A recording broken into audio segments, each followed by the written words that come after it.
Dan Bernstein Unfiltered. Unfiltered on 312 Sports.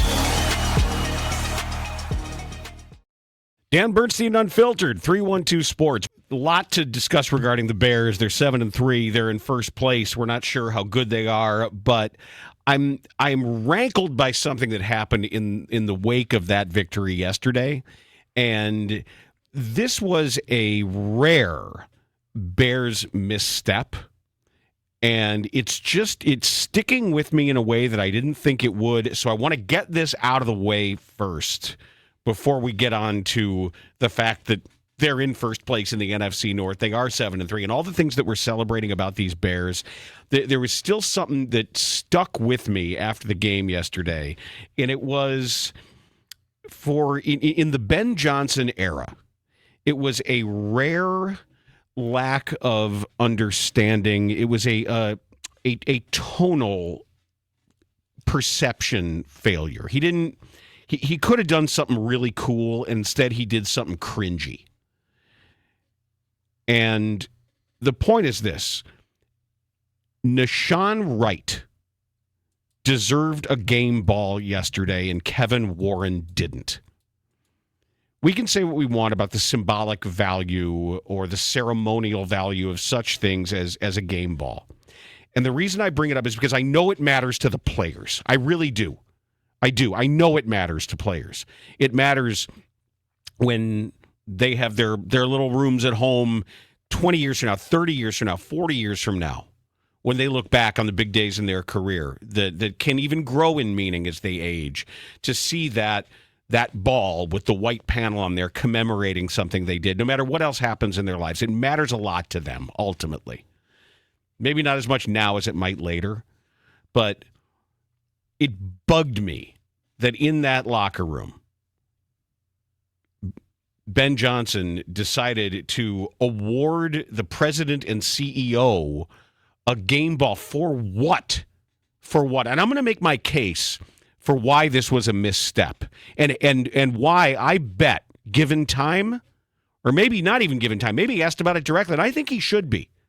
I think Ben Johnson should be asked why he made this decision, how he made this decision. It's ultimately not going to be a major deal, but it feels like today, to me, it feels like a big deal.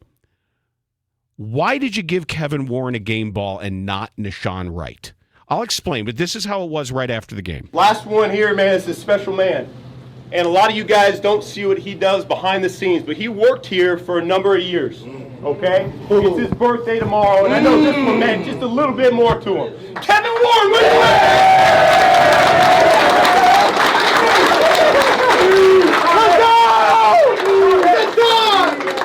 Good job! When you get my age, and the longer you live, you recognize two words. Trust God. Okay, fine. Whatever. We can debate what he's doing in the locker room anyway. Like, why is the CEO there? Why is he always... Notice he's always in the camera shot. He knows exactly where that camera is. Every time they show it. He's great at that. Well, I didn't know that you were going to bring this up, and it's something I haven't mentioned to you at all. I've always had an issue with why he's in the locker room postgame. And this was the only time I thought it was like, okay, that makes sense to me. He worked there. He probably has relationships still. He wanted to go back and visit. To be in the locker room, fine. To get the game ball, I didn't quite understand or agree with. But I've never liked the fact that he's from the front office in the locker room. Okay, well, let's...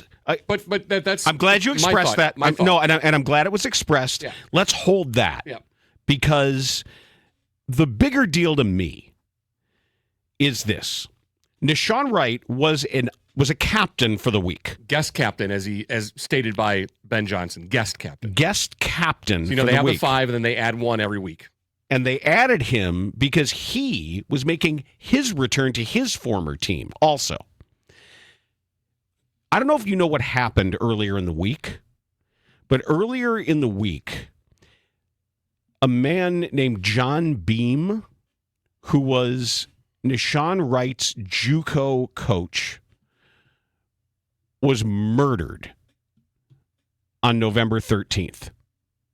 It was apparently targeted. It was somebody that he knew. You may know John Beam from Laney College from the Netflix series Last Chance U. Mm-hmm. But when he was a JUCO coach, he coached Nashon Wright before Wright transferred to Oregon State. And apparently Wright said, he called me the night before he passed and told me that every game he watched, I just seemed to get a pick. I know he was behind me today. He said he meant the world to me. This is Nashon Wright. When my dad was killed, he came to my house and got me out of the bed. He was someone I could confide in, someone that I just loved dearly. We talked once a week easily. He did a lot for me and my brother and my family. He's been there. He's been there every step of the way. It won't stop. I gained an angel. This was after the game, in the wake of the murder of his former coach and surrogate father figure, John Beam.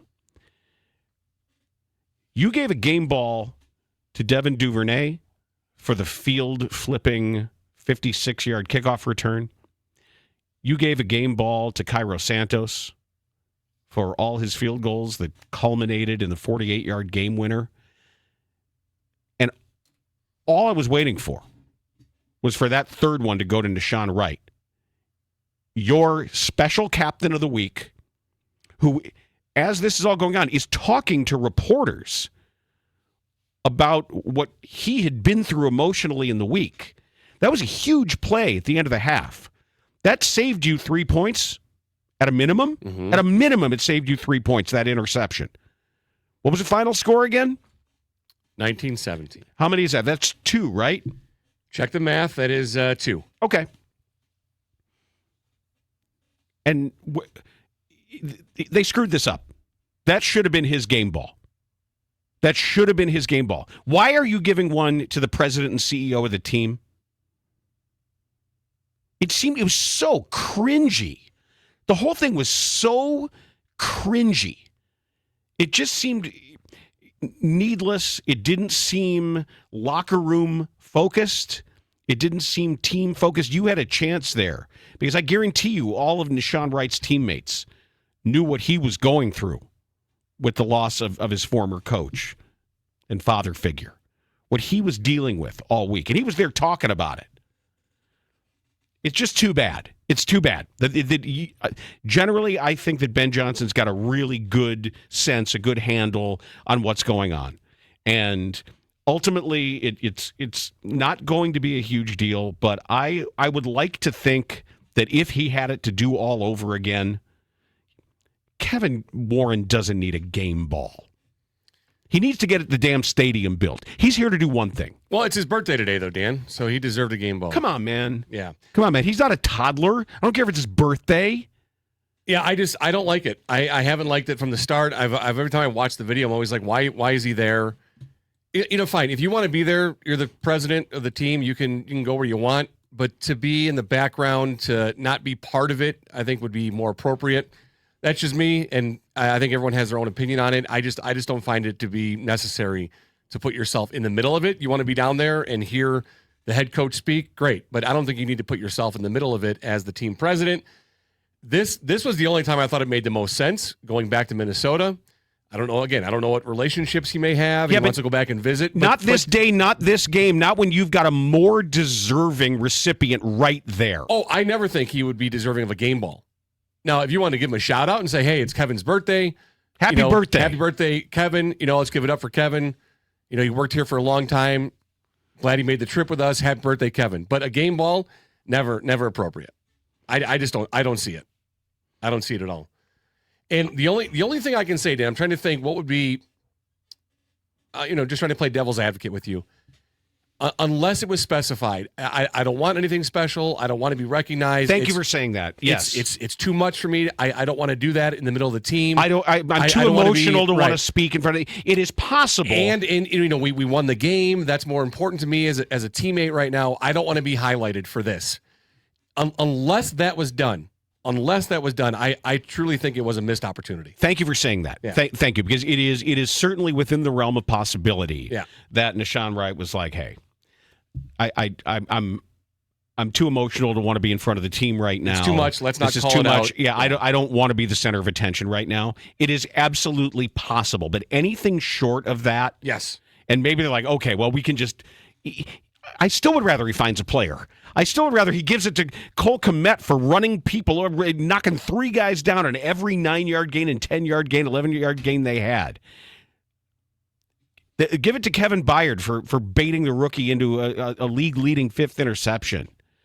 Still, even if that's the case, even if Wright had said, no, thank you, I appreciate it, Coach, but this isn't. There are other things that are more important to me. I don't need a symbolic talisman right now. I don't need a material thing. It doesn't matter to me. Yeah, it's and possible maybe, he said that. And it's very possible, too, that he did something private, off camera, for Nashon, and highlighted him that way to be around him as a team. All of that said and done, I think for me, the bottom line is, why is Kevin Warren getting a game ball? I don't like it. I don't like him being there in the first place. Of all the games, of all 10 games, this is the only one that makes sense to me, but you don't need to be in the middle of it all. Yeah, I appreciate your perspective on that, and I'm glad you had some mitigating thoughts there. I don't think it's necessarily devil's advocate. I think you were just kind of being the grown up there, and I appreciate it. You mark that down. That's a first in No, my life. no, it's 11, it's not. 40. I think in this iteration, I know when I need something like that. Yeah. But it could have been handled better.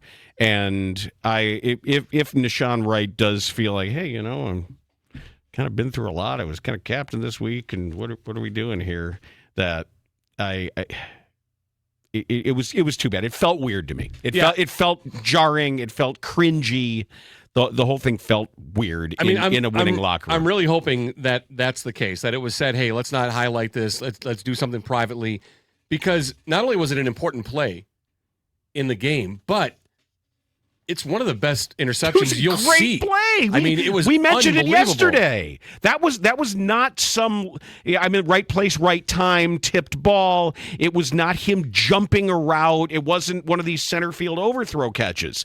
That was him taking advantage of maybe a slight underthrow by high pointing the ball and ripping it out of the air in the back corner of the end zone. He was bent backwards too. Yes. It was an unbelievable play. And when I saw it happening, I was like, oh shit. And then he just put his hands up, and they just kept going and going and going, and he snagged the ball. It was great. It was a great play. That deserved recognition. And again, hopefully there was something that was said about it, and he didn't want to be the center of attention. Hopefully that's what happened. That's all. Bears are 7-3. They are the only NFL division leader with a negative point differential right now. Yep. Now, this is not the same sort of measuring stick that it is in baseball. It's not the equivalent of a Pythagorean record, the way runs scored versus runs prevented is, because of the nature of the game and because certain scores are worth 6 and certain are worth 3 or 2 or 1. But the Bears are notable in being the only division leader that has been outscored this year. In total, in their 10 games, they've scored 258 points. They've allowed 264. I think the Bears' identity that we're always talking about, what is their identity? I think it's kind of established. And I think it's more fun. I am going to, you always think I'm going to take the fun out of stuff. Why are you criticizing a first place team? I'm going to dig in even harder by saying it is more fun to be the team that is 7-3. Maybe not that good. Enjoy it. Enjoy it. Make that your identity. Make it that you're that team. I go back to 83 in the White Sox. 83 in the White Sox. They're just winning ugly. They're just winning ugly. I think it was the Red Rooster, Doug Rader. Don't leave a birthday cake in the clubhouse when the old Red Rooster's around. But I think he's the one that coined the term winning ugly, and they printed up T-shirts. Okay, we'll be the winning ugly team. How does that do in the playoffs? Bad. Yeah, if you look at the points scored, too, the Bears are second in points scored among division leaders. Mm-hmm. So they're just behind the Rams. And overall in the NFC, they have the 6th highest point total for points scored. Yeah, but as you point out, the only one with a negative net for points allowed and points scored. Again, not the same as you mentioned in baseball. It's still fun to look at. And this is just who they are. And they've now had 3, late fourth quarter wins, probably like improbable type wins. So 5 out of 7 now have been like even that. as the coach yesterday he said we we're got a ugly lot to clean up. but he used the word ugly. Yeah, sometimes it's as ugly as it gets. And I think Kevin Byard was the one who said we're not going to apologize for anything. And as they shouldn't. Right, but that's they okay. That's a fun identity. Yeah, that it is. makes it more fun. We don't know how good they are. They admit they don't know either. Yeah, they admit it. Well, I guess we're 7-3. I mean, the coach refers to it as ugly, and there's a lot to clean up. The quarterback spoke yesterday and said, we're not playing our best football yet, and there's still a lot to come, which I want to dive into a little deeper on forward progress today. And we will. But it's okay to be critical of the team and enjoy the wins at the same time. You can do both. You can do both. You They're can look doing at it and say, Caleb didn't have a very good game. He had a rating under 70 yesterday. He didn't have a very good game. And there were some missed opportunities. But you can say, hell yeah, they're 7-3 and they're in first place. And you can be very proud of that and enjoy it very much. I think some of that uncertainty and some of that sort of accidental greatness is fun. It's okay. You don't have to. I'm not asking for you to apologize. You don't have to wear a hair shirt and flagellate yourself. You can if you want, or flatulate yourself. That can be fun too, but you're not going to make a whole lot of friends. The aspect of whatever this Bears team is undeniably fun. And it's been a long time since I could feel like the other team goes up 1 with 50 seconds left. And my default setting is, you left too much time. You just left too much time. I didn't know there was going to be the kickoff return. I thought it was going to be a more methodical drive down the field and getting them into field goal range. But however they got to do it, the one time Devin Duvernay does something, there it was. Yeah. There it was. And he got his game ball, and Cairo got his game ball. And did his dance. Ooh. But I say just own it. I don't know if you got to come up with a catchy slogan. I'm not sure you got to come up with a meme. But you don't have to dig in too hard and feel like you have to defend the Bears. If somebody wants to call them a bad 7-3 team, and did you see what happened on Bears Twitter yesterday?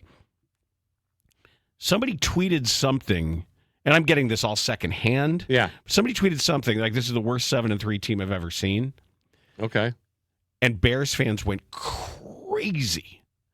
The only problem was the person wasn't talking about the Bears. They were talking about the Chargers. He didn't call out the team, or people just. However it happened, somebody just said the worst 7-3 team. All I've the ever retweets seen. And everybody went. All the Bears reflexive fanboys went crazy, and it's like, I wasn't talking about the Bears. I don't get that immediate need to protect the team. Yeah, listen to that. They're calling it ugly and a lot to clean up, and we're not even playing our best football, and there's still more to come. We're just scratched the surface. Those are their comments. Mm-hmm. That's the starting quarterback and the head coach.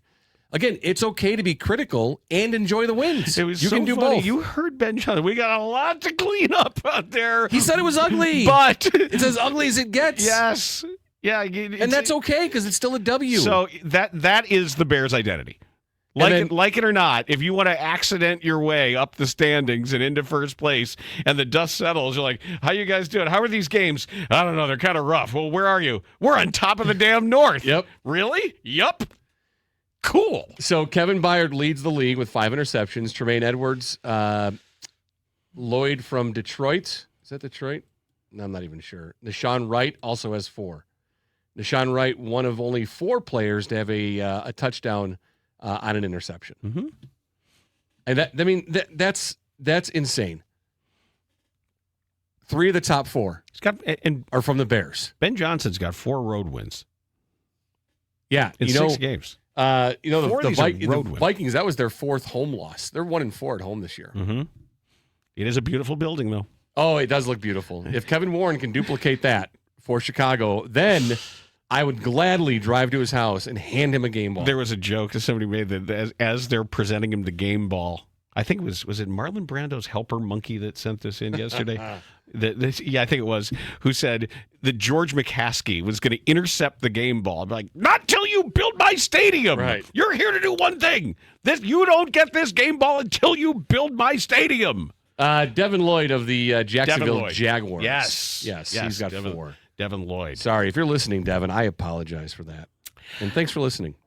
When you get a little bit peckish during the day and you say, I could go have a few handfuls of chips, or I could get one of those giant milkshakes from the corner coffee place that's all full of sugar. You know what? Why don't you go to Protein Bar and Kitchen, and that way you can get the best of all worlds? That way you can get a pick-me-up and you can get something that is absolutely full of protein and good stuff, because that's what Protein Bar and Kitchen does.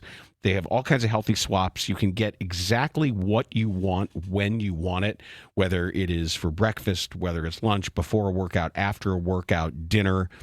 And the cool thing about Protein Bar and Kitchen right now is we've got a code for you to get 50% off. Use the app. There's protein bars everywhere. They're all over Chicagoland. The one here on Lake Street is the one close to us. Even though there's construction around there, it's open. They're doing something really cool at that location. They're testing out. You can be part of their test audience here for a gluten-free crispy chicken.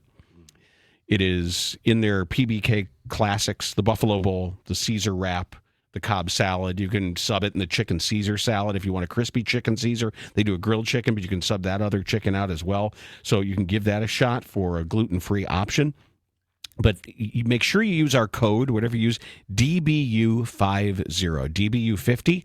That in the app is going to get you 50% off your next visit on a max value of $25. So it's got to be the app, but use DBU50 for Protein Bar and Kitchen. They're also offering something new. They're offering creatine boosts, shakes, smoothies, and the acai bowls for $1.99. They're partnering with Arrival Creatine. And this isn't like the way it was in the mid-'90s when everybody would just jam creatine to try to get huge. They're also, we know now that it elevates energy, it aids in recovery, and the Arrival Creatine, they also tell you that it promotes mental clarity. So give that a shot, where whenever you're thinking about when you're making that decision, try Protein Bar and Kitchen. I know you're a huge fan. I know my daughter loves that PB&J. Yeah, I'm going to stop on the way to the train this afternoon and grab dinner. I'm going to grab a couple bowls. The Mexicali? No, I think I'm going to do the Chicago Med. I can't get enough of that one. The Mediterranean That's bowl. with the tahini. Yeah, It's like preserved lemon tahini. Mm-hmm. It's hard to not do that because you get that I love that. That's good. Yes. Breaking into Hawk. We're going to do a lot more Bears, obviously, on Forward Progress today. But yes, sir. That Bulls game was rollicking last night. What a game. Yeah, double overtime, highest scoring game of the NBA season. What a game. That was fantastic. So what was the final was 150 to 147? Yep. Okay. I'll admit, yesterday was NFL day, so I watched football all day. Just when I checked in on the score and it was a final, I didn't automatically think it was an overtime game. Double. I just thought it was a regular NBA game today, 150 to 147. Well, there are some. Isn't that terrible, though? No. Yes. Why is that terrible? I don't know. That's the NBA I grew up with. Too much. No, like those Western games and where you're looking at box scores. No, and I like the 88 to 84 defensive match. No, Yes. man. I was watching when you look at see Kiki Vandeweghe at 42 and Alex English had 38 and Fat Lever is dishing out assists somewhere. I love Fat Lever. Yeah, you're looking at all those wild high flying West Coast games. Yeah, 150 to 147, and my brain never thought once, they must have gone to overtime. Kobe White was back. He played 27 minutes, which was more than he was supposed to from his minutes limit. But he had 27 points to lead all Bulls and looked like he had some of his quickness back. The field goal shooting only 5 of 14, but he was 14 of 14 from the line. And I love what he does knowing what his hairdo can do. He is great at the James Harden or DeMar DeRozan head snap. And because his hair is so bouncy, he gets calls. Wow. I'm not kidding. Okay. You really see it. When he throws his head back on contact, he gets calls. So grow that out. And don't ever cut your hair. That's like Samson and Delilah, because I think that works.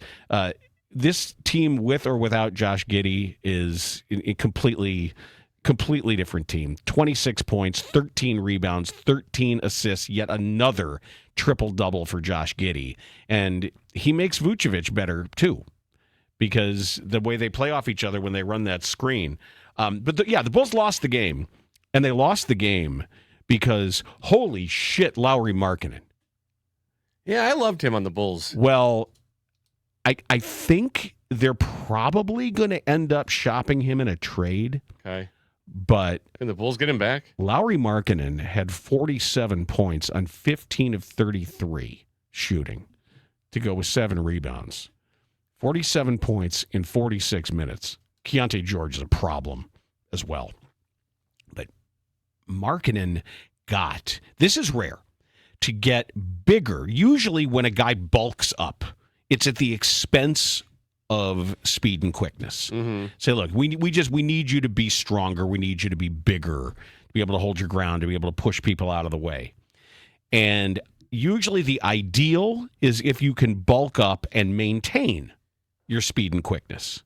Somehow, Lauri Markkanen has gotten noticeably bigger and stronger and quicker. He is at the peak of his powers right now. The dive cut that they run, it's funny, they run the same offense, a lot of the same plays as the Bulls. They do a little bit more back screening for him. They use, because he's great at that dive cut and taking advantage of Vucevic's feet. That's a huge problem.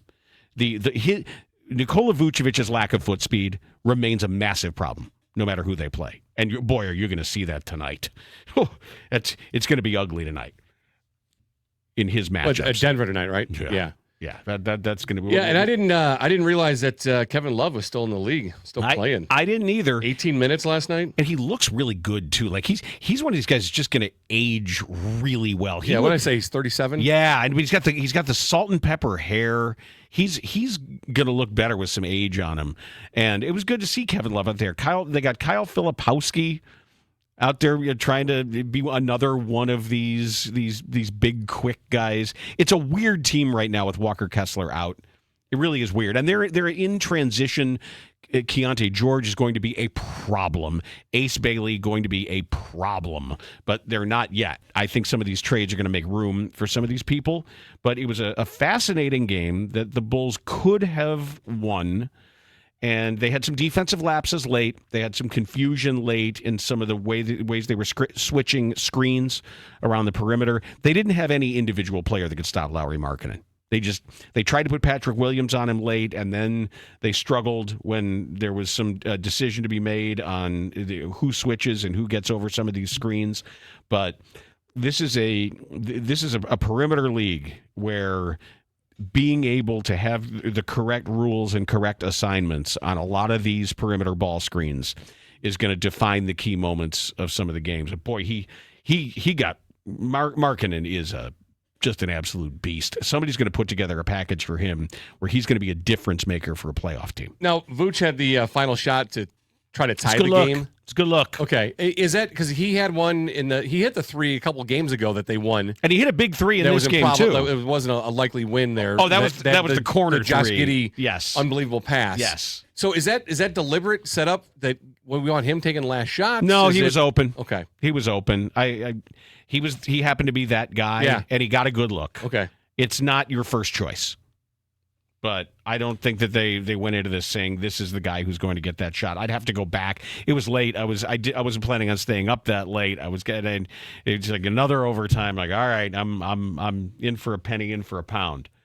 But it was good to see Kobe White 14 of 14 from the line, Yep. which when I watch NBA games and I see guys miss consistently from the free throw line, it drives me insane. It should. Insane. Like, you're a professional NBA player.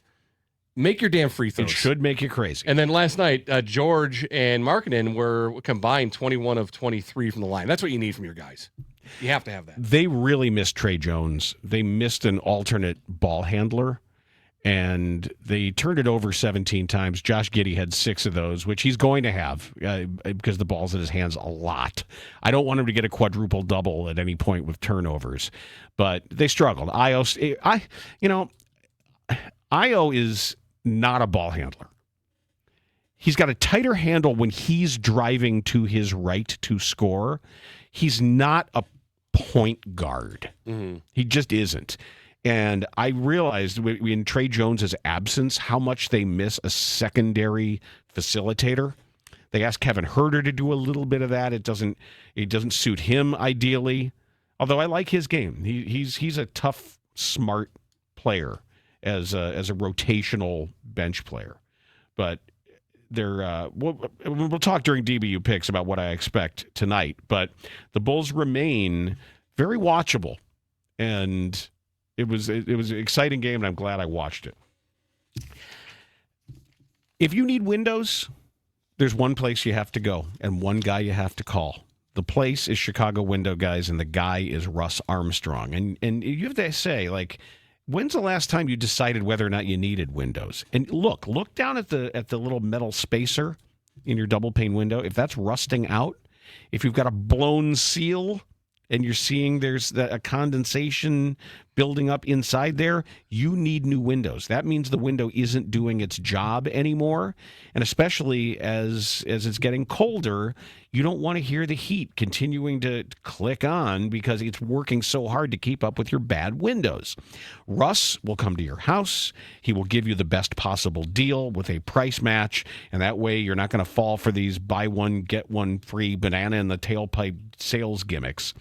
And he'll match any deal you get. He's going to explain why his windows and his deal are better. And it makes sense when you say, okay, so these other places aren't exactly telling the truth.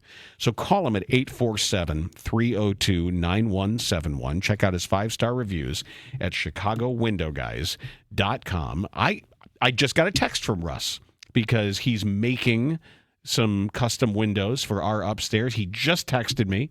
He said, we're a couple weeks out, and telling me exactly when the install date is going to be. And they do. They keep you absolutely informed of when your windows are being made, when they're going to be ready, when the install is going to happen. And it's his people that install. There's no subcontracted labor. And he's got a warranty that he offers you, a lifetime guarantee on parts and labor.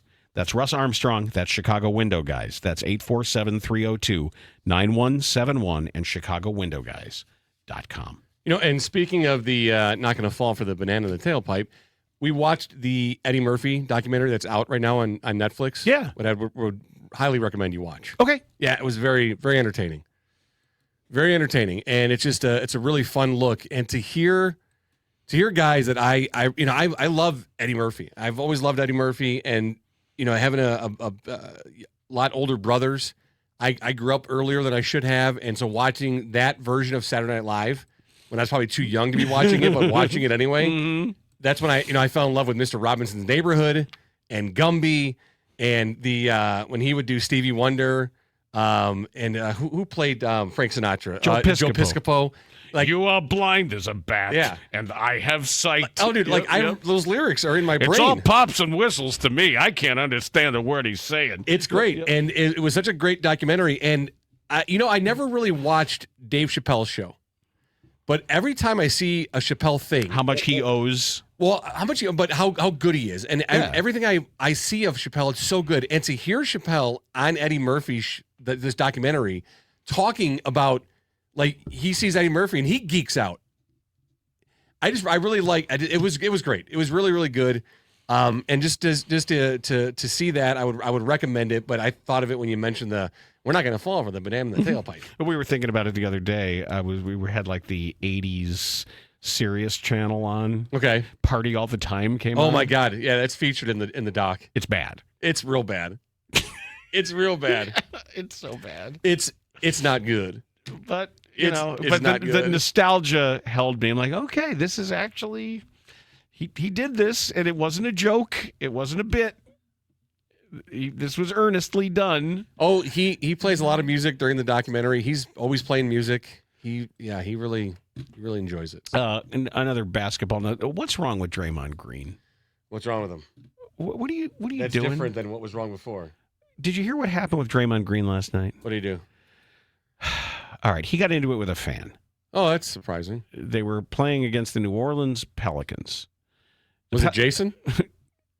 was he your kid? When I saw that it was a Pelicans fan, and I'm thinking, oh no, because he'll buy a $3 ticket there, and they kind of let you walk down sometimes. Yeah, well, he puts his Guardian helmet on. He can walk anywhere. All right, let him through. It's fine. So it's okay. Yeah. Now I'm picturing him like Mike Myers' character on the playground. The kid who's chained to the jungle gym with the bike helmet on. Yes. Like they just don't, whatever you do, don't get a concussion. So Draymond Green got into it with a fan identified as Sam Green of New Orleans. Okay. And apparently Draymond a couple times was getting his own rebounds on his own missed shots. Now, we used to call that the Moses Malone.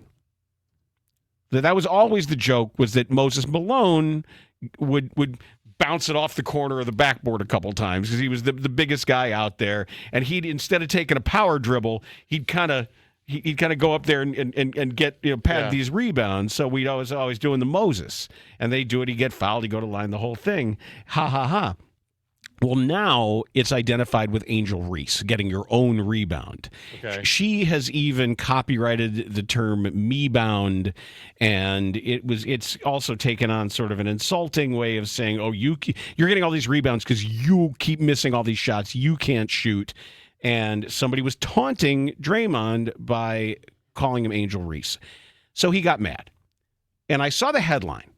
And it says Draymond Green, the tags are like fan confrontation, Angel Reese chant. So I'm like, okay, Draymond is mad. He's insulted because you're saying he's missing all these shots. And, Draymond's half a bit anyway. It's always half a wrestling bit with him because it's just, content on his own podcast and everything. So, and then I read it and it was worse than that. So why was he mad? Why was Draymond Green mad? Was he mad because they were calling him a girl? He said he just kept calling me a woman. Later, he said the fan was calling him, quote, a woman's name, unquote. This is his quote now. It was a good joke at first, but you can't keep calling me a woman. I got 4 kids, 1 on the way. You can't keep calling me a woman. Come on, man. What year are we in? I would love to ask him, why is that an insult? Why is that an insult? Yeah, so I didn't know any of the story, and when you just said it, they were calling him Angel Reese because of the me-bound. I actually, I thought that was funny. Yeah. That's pretty creative. Yeah, and I understand if he's mad from a basketball perspective. If he's like, hey, man, I can make threes. I've won. I got rings. I'm a Hall of Famer. First of all, you probably shouldn't say anything. But we know that he's easily baited into some of this stuff, and you can respond. It's like, it's Angel Reese, a really good player. Yeah. Angel Reese is an all-star player. Angel Reese is a strong, developing He even player. said it was funny at first. And then it just became too much. He kept calling me a woman. But okay. but why? And then and I was also disappointed in Steve Kerr, because I know Steve Kerr knows better. He said, as long as it doesn't escalate, it's fine to go over and have a discussion. I had no problem with it. It would have been nice if security got there a little bit earlier. He said it's hard to comment on it because I don't know what was said. Well, now that Steve Kerr knows what was said, I'd like him to perhaps respond to why his play. Why? I would like to know for sure. So mad? What's the insult? If that's all he was saying, if he was just making fun of his game and calling him Angel Reese, but who cares? If he wasn't being vulgar or saying anything inappropriate, you can say whatever you want, just ignore it. I just don't like this quote. You can't keep calling me a woman. I got 4 kids, one on the way. What does that prove? He's a man. Your male potency? I'm a man. What are we doing here with some of these tropes? What are we doing? This doesn't help anything or anybody to fall back on this stuff.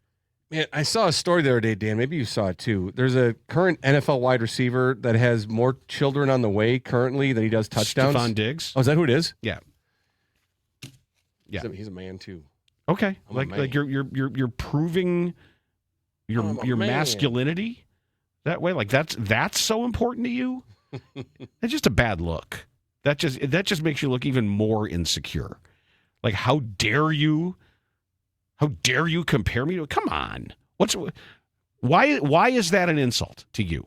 Why does that touch a nerve with you? Why are you so bothered by that? Well, you remember that's along the same lines of why Hawk got mad at me and stopped using my name.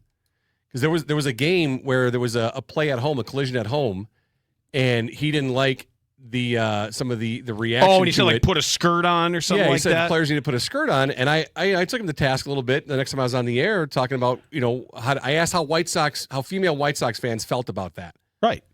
And then he got mad about it. It got back to him. I'm sure it was distorted in a certain way when it was eventually shared back to him. But usually is. Yeah, that's why he got mad, and he started getting mad at me on the air, and then he stopped saying my name. Aw, the Hawkism was dead. Oh no, I was a little disappointed. I always thought that Draymond, considering he's also his podcast is really important to him. His broadcasting. He's appearing in the Dick's Sporting Goods commercial, making fun of his reputation. By the way, who plays the Santa in the Dick's Sporting Goods commercials? It's Santa. What is that, a known actor that I think it's because I have to look up. Some people Chris Kringle. People need to be Iraq-po'd for some of these for me. I need what more. What do you mean? Who's playing Santa? Speaking of which, on the Iraq-po meter, yeah, Retta has also been Iraq-po'd. Retta, the comedian actor. I forgot which show she was on. She went to grade school with my wife and high school in Matawan, New Jersey, but. Yeah, she's like, somebody refers her as Miss Retta, and she has thoughts. Okay. And you know what commercial it is? I don't know, but there was it was a pretty hardcore Iraq-poing that was done. So they hit you right over the head. But you know what though? Anything with Draymond Green shouldn't disappoint you. I mean, I'm not surprised here. I know. He's like, you can't call me a woman. I'm out here fathering children. Really, dude? I'm a man. Yeah, right. Okay. All right, you're a man. Sorry about that. Whatever. All right. It's one thing to get into it with a fan. Sometimes that's fun. Sometimes it's not, like the Spike Lee stuff. But to go that direction, I just like, okay, fine. It's just kind of gross. I started a new breakfast routine thanks to my friends over at Huel. I've told you about it now for a couple weeks. I have a small light bite at home. So I had some, I've been doing oatmeal with flax seeds. Do you do the overnight oats? No, I just do regular, like instant. Okay. Got a good organic brand. And with that, I have my Huel Daily Greens drink. Now, earlier today, I had the blueberry one along with my oatmeal, which I do love, and it's such a great taste. They also have the apple and the peach, but I really was blown away by the taste. I was never a guy going for a green drink, but I do love the Huel Daily Greens. They're full of vitamins, minerals, superfoods, electrolytes, and antioxidants. They were developed by registered nutritionists and dietitians with only 25 calories. They have 4 grams of fiber, and here's the catch, 1 gram of sugar. Only. That's it. Now for lunch, I'm having my Huel ready-to-drink meals. You see them back there. I got one ready to go in the fridge. I got the iced coffee today. Each container has 35 grams of protein, 27 vitamins and minerals, and 6 grams of fiber. Such an easy way for me to have a healthy, great-tasting lunch. I usually have it with me on the train, on the ride home, out of the city. So I'm going to stop. I'm going to do that. I'm going to get my drinks, and I'm going to have it on the train. Huel Complete Ready-to-Drink meals are gluten-free. There are no artificial sweeteners. They're available in strawberry banana, chocolate, iced coffee, and chocolate peanut butter. Now, I'm leaning towards the chocolate peanut butter as my favorite because that's the one I reach for the most. That's the one I tried. Yeah, and you like it's that good. one. It's good. Yeah. Yeah, I'm doing iced coffee again today, but I don't know. I'm deliberately avoiding the chocolate peanut butter, so I use the other ones up as well. But I do love them, and you'll love all the taste too. I promise. Here's some big news too. Just this month, Huel launched into Target stores nationwide, and Huel makes healthy eating very simple. So you can try both products, the ready-to-drink meals and the daily greens, with 15% off your purchase for new customers with my exclusive code. It's DBU. Go to Huel.com/DBU. That's HUEL.com/DBU for 15% off your order. Use the code, fill out the post-checkout survey, help out the show. That's Huel.com/DBU. A thank you to local fisherman and a friend of the show, Quinn Woonar, who is also a fishing instructor and a naturalist. He invited me on Saturday. We were texting. He's like, "Hey, we're going to be chasing some salmon and steelhead Saturday. If you want to come out and join us." And I thought, sure. It's not really my specialty. I don't know a lot about it, but he was nice enough to invite me out. I'm not going to say where. All I'm going to say it is within the city limits, within the city of Chicago, and he invited me, and he coached me through my very first ever steelhead that I caught. I've never really fished for him. I'm much more of a bass guy. Is it just based on location or what you use? Oh, it's everything. It's like a trout, right? It is a trout. A steelhead is a rainbow trout. It is a rainbow trout that behaves more like a salmon, and they get much bigger. But it is literally the same species as a rainbow trout, but their behavior in the Great Lakes means that, and their spawning pattern, they refer to them as a steelhead. Interesting. And he put me on one first cast. I was there all day. I was up at 5:30 in the morning.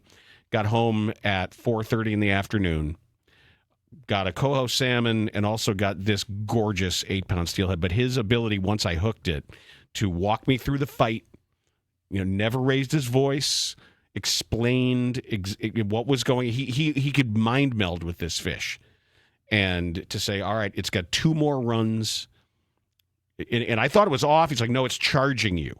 I'm not used to that. I'm not used to a fish coming directly at me, which means the line goes slack. I'm like, oh, I lost it. It's off. He goes, no. He's charging you. Reel up. I don't know how he knew because he couldn't see it. It's down.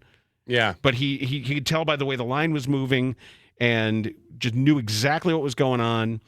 Told me exactly where to step as he was trying to net it, how to turn my wrists, because it's a tiny, tiny, tiny little hook, and they're very delicate fish that you have to, and even the release, explaining to me how to do it, how to hold it in the water until it's ready, how to turn it.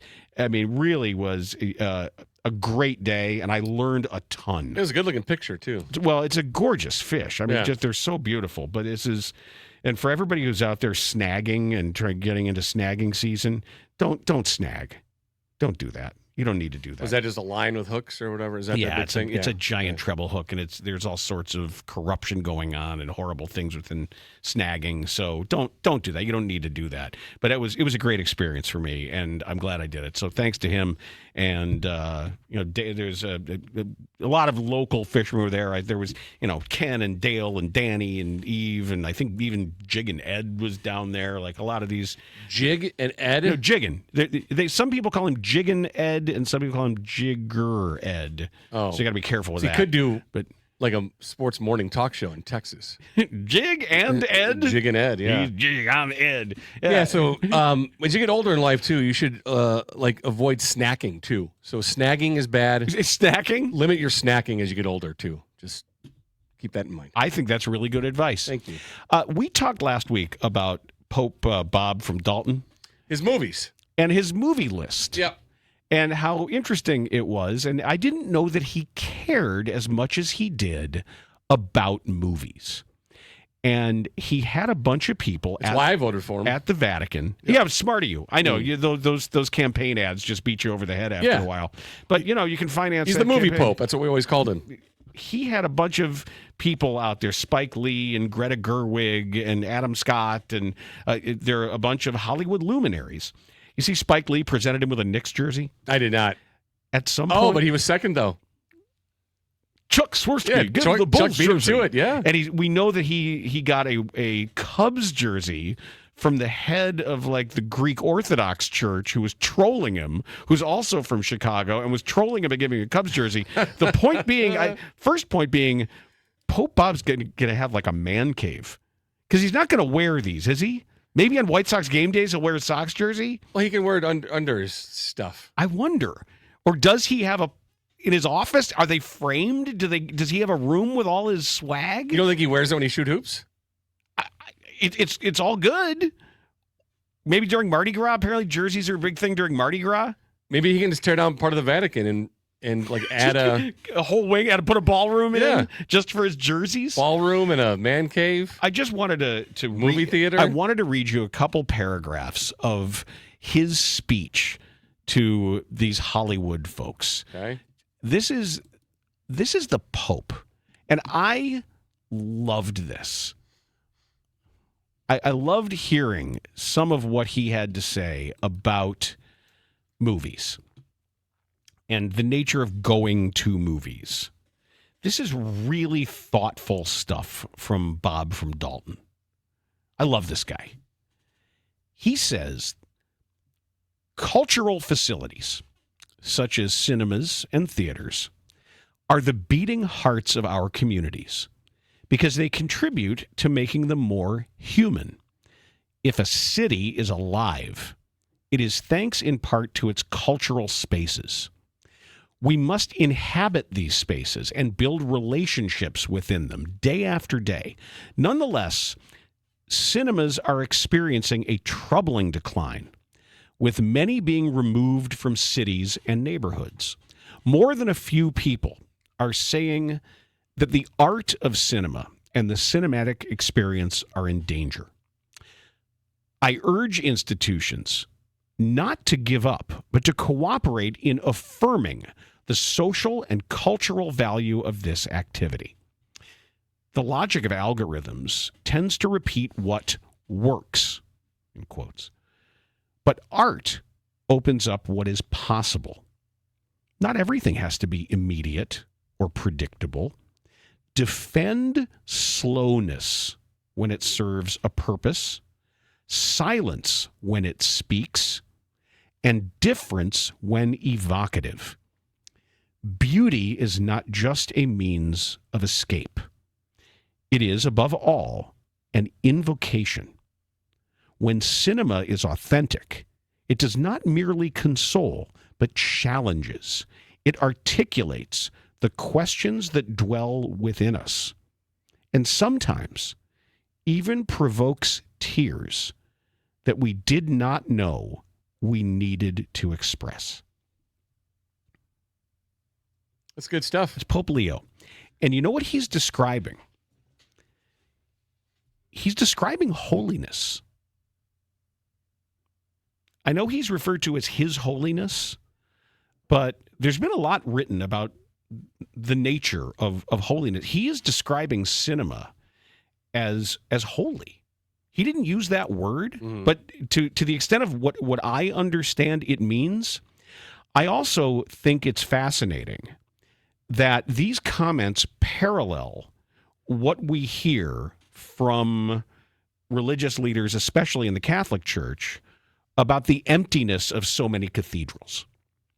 And I know it's something that I've heard in Europe, wherever it is, when we've been in France, in Italy, in Spain, going to these beautiful, gorgeous, important, historic buildings, and how many of them in the actual services only have a handful of people, that they are there as relics. They are there more historically than to be open places of worship, and how that's lamented. And how there are people who said, look, that this should be full of worshipers as this communal space, as for exactly the same reasons, to make cities alive.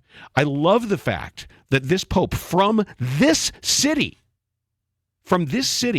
is saying these things about what makes cities that much demonized right now. Cities are considered evil, awful places of horror and iniquity and immigrants and crime. But when he discusses this, the beating hearts of communities, if a city is alive, it is thanks in part to its cultural spaces. And for him to do so, this could easily be about churches. And he is making an argument for art, for the nature of cinema in its own way to be holy in this regard. And this really, his words here really resonated with me, and I thank him for them. That's awesome. And I have, on that note, I saw a movie Friday night with the boys. They wanted to see Predator Badlands. Yes! So and I was excited to see it. It looked like a good action film, and I did not anticipate liking it as much as I did. It's a really cool story they developed. It's written really well. It ends up being a buddy movie. Is the CGI overdone? Because there's a lot of sometimes these movies are ruined by cheap CGI. It's not. It's really good, and it's a beautiful setting. And this planet that he ends up going to. Okay. Cool storyline. Okay. And like you're really into the story. It develops really well, and like I said, it ends up being a buddy movie. My buddy. Yeah, dude, and it's my Predator. It's a lot funnier than I thought it was going to be. It was, and they set you up for a sequel at the end, which is great. The boys loved it. Henry said it was probably his favorite movie he's ever seen. It's the best movie I've ever seen. His favorite movie he's ever seen. Remind him of that. I will. Remind him at his wedding. Remind him at his confirmation or at his wedding or whatever he's got coming up and say, I just make sure the record. Shit, he's got neither coming up soon, I hope. Make sure the record reflects. Well, I never know with you. The confirmation thing, if he's going to the Catholic Church, I'm unaware. Okay. And then if he's getting married, congrats, Hank. That's great. But just make sure that this young man said his favorite movie of all time is Predator Badlands. At the age of 12, almost 13 January 1st, his favorite movie, Predator Badlands. Well, and Jack liked it too. I also want the record to reflect. My dad is going to be 82 next month. His favorite movie, Predator. No. Oh, yeah. Is it really? Yep. Of all time. I think so. Your father. Yes. And I'm sure you've seen a lot of movies. Oh, yeah. His favorite movie of all time is Predator. Oh, my God. Yep. Okay. I'm not kidding. See, it's okay. So, yeah, he just jumped the family list of my favorite Bernsteins. Oh, really? Yeah. You're still in the bottom, so don't worry. I know. I never want to get out of the cellar. No. My parlay hit, my Friday parlay that was the Bears +3 and DeAndre Swift over the 58.5 rushing yards. He blasted through that. The Bears blasted through that 3 points that they were getting.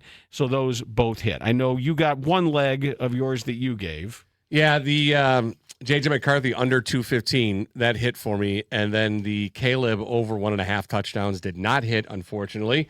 But I have a play for tonight's game. Need a reason to watch Cowboys and Raiders. If you want to take the night off of the NFL, I'm gonna allow that right now for you listening. Oh, I didn't know you were in charge. Yes, if you have a documentary, a show, a movie you'd like to see, maybe you want to go to the theater and see, maybe you were inspired by Pope Leo. Mm-hmm. You want to go see Predator Badlands, I'd highly recommend it. Maybe you want to watch the Eddie Murphy documentary, or you haven't watched Will and Harper yet, or I got to watch that one. Late last night after football, I finished the documentary that Natalie made me start on David Beckham. The Beckham documentary. Oh, it's great. Oh, it was fantastic. It's great. And she kept, for months, she's like, you got to watch it. Got to watch it. Got to watch it. Got to watch it. So I finally started it. Couldn't stop watching it. It was fantastic. What I came away with, she is a delight. Oh, yeah. She's wonderful. Talking about it being a mom and raising their kids and all that. I had no idea how grounded, like what a conscientious mom she is. Yeah, it's just really, really unexpected. Very, very surprising enjoyment of that documentary, the whole Beckham thing. So, hey, you want to watch something different? I'll allow the night off. So enjoy that. Fair enough. But if you're gonna watch, here's what I'm watching for. I got into the prop bets now because of you. I'm like looking at those in every game, and I went with something a little different today. I picked a guy who's going to score the first touchdown today. Just the first touchdown. First touchdown, and you picked, wait, I'm going to do my mentalist bit here. You picked CeeDee Lamb. I did, 100%. I picked CeeDee Lamb. Really? Okay. Hopefully he's playing, but I picked him. So that's my DBU pick for tonight. CeeDee Lamb with the first touchdown of the game. All right, I've got a basketball one, and I've got a one for tonight's football game as well. My DBU picks, Ashton Genty over 64.5 rushing yards. All right. And I have the Denver Nuggets winning by a margin of 11 to 15 points. And I'm getting plus 365 on that one. Over to Bull. Over to Boo. I'm having Denver winning by the margin, by the range of 11 to 15. Those are my DBU picks. One final thought before we wrap things up as we exit, and we'll get more into it as the week goes on. But college football over the weekend. I just want to take a quick look at what took place, what happened. Georgia gets the big win over Texas and drops Texas 7 spots in the standings. So they went from 10 down to 17. Oklahoma with the win over Alabama dropped Alabama 6 spots from 4 to 10. And by those happenings, Vanderbilt moved up a spot from 13 to 12. Okay. Notre Dame got the win over Pitt, a pretty easy win. Whatever, fine, but they stayed at 9. The win over 22 Pitt didn't help them at all. I definitely also want to mention that Tulane is now 24th with a record of 8-2. North Texas is at 9-1. James Madison is 21st at 9-1. James Madison is getting a lot of attention as that potential group of 5 winner. They haven't beaten anybody. Yeah, they were ranked before, and they actually climbed up 3 spots. The winner of the American should be the representative. I know they'll get their ass kicked, however, but whether it is the North Texas Mean Green or Tulane or somebody else, the winner of the American should go. Yeah, you had 4 teams that were not ranked this week. North Texas, Missouri, who has been up and down, Tulane, as you said, and then Houston is now 25. But Missouri, too. Missouri at 23. I've got 5 teams that were not ranked. Yeah, but Missouri was ranked previously. Oh, they had, just not this week. Okay. Yeah, they've been in and out. Got it. With some losses and some wins. So, yeah. Who's the 5th one that wasn't ranked? I got James Madison, North Texas, Missouri, Tulane, and Houston. James Madison, they were ranked last week in week 11. Oh, you're right. They were. Yeah, they moved up 3 spots. Yeah, sorry. Yeah, they were 24. They moved up after this week. I'm sorry, I got it wrong. That's okay. But, yeah, Vanderbilt's up to 12. Alabama's down to 10. Texas drops, because I told you they were not a top 10 team. Texas was not. They shouldn't be. They're at 17. That's better. That is Dan Bernstein Unfiltered. Dan Bernstein Unfiltered on 312 Sports.